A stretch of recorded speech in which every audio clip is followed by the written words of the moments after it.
Welcome back. India's ace golfer Aditi Ashok finishes fourth at Tokyo Olympics, missing the podium by a whisker. The Olympic was a historic one for her in every sense as she overturned a 41st place finish in Rio but also stayed on top three for the first three rounds, which no other golfer has ever been able to achieve before from India. The world number 200, she went toe-to-toe with the best in the business to put herself in contention for the medal during the most of the match.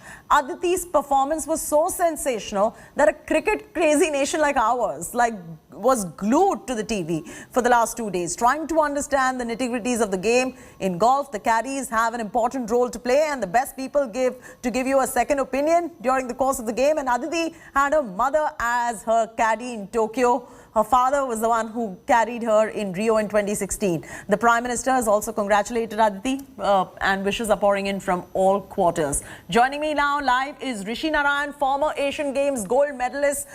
Rishi, Aditi finishing fourth in women's individual stroke play golf in Tokyo, finishing 15 under 269, 2 strokes behind the gold medalist Nelly Korda of USA. She was in the medal contention until the 72nd hole. How do you sum up the play? It was just an amazing performance by Aditi over 4 days. You know, the kind of mental coolness she showed, extreme pressure. I mean, she's playing with Nelly Korda, world number 1, Lydia Ko, who's a former world number 1. I mean, Nelly Korda has, career earnings of like $6 million. Lydia Ko has $12 million in career earnings. They're 2 big global superstars, but she matched them stroke for stroke. She didn't falter. She made no errors. It's just that on the day, Lydia Ko and Inami, the Japanese, just had exceptional performances and beat her by 1 stroke for the silver-bronze playoff.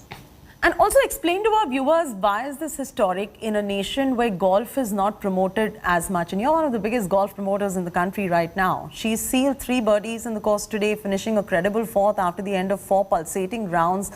She's world number 200. It's no small feat to achieve, to be playing with Nelly Korda, who's the world number 1, and also the silver medalist of Rio Olympics, Lydia Ko as well of New Zealand. She has impressed us with her putting skills, her shot play skills, and in a country where the golfing infrastructure is not that great. And this is a time when, the country needs to realize golf really requires that push. Absolutely. I mean, it was great that, the media gave Aditi her due, and she was on television for 4.5 hours today, which is unprecedented.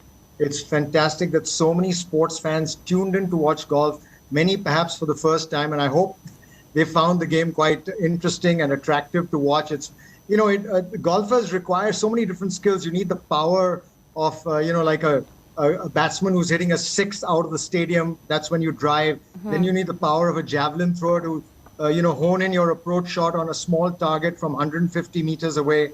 Then you need the touch of a billiard player to roll the ball smoothly on the putting green and to assess the slopes on the green. So there's so much involved. Then you need a zen-like mental state, because the game carries on for 4 hours and you have to just control your thoughts, your emotions, your breathing for 4.5 hours, which very few other sports really require you to do. So I hope that people appreciate what skill Aditi brought to the table, and just how good her performance was today. I mean, it was just awesome.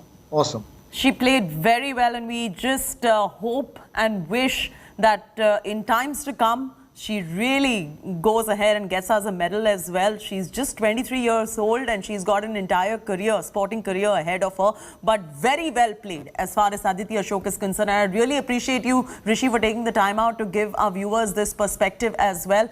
With that, it's a wrap from me, Chaiti Narula, on this bulletin. For further news and updates, don't forget to tune in to India.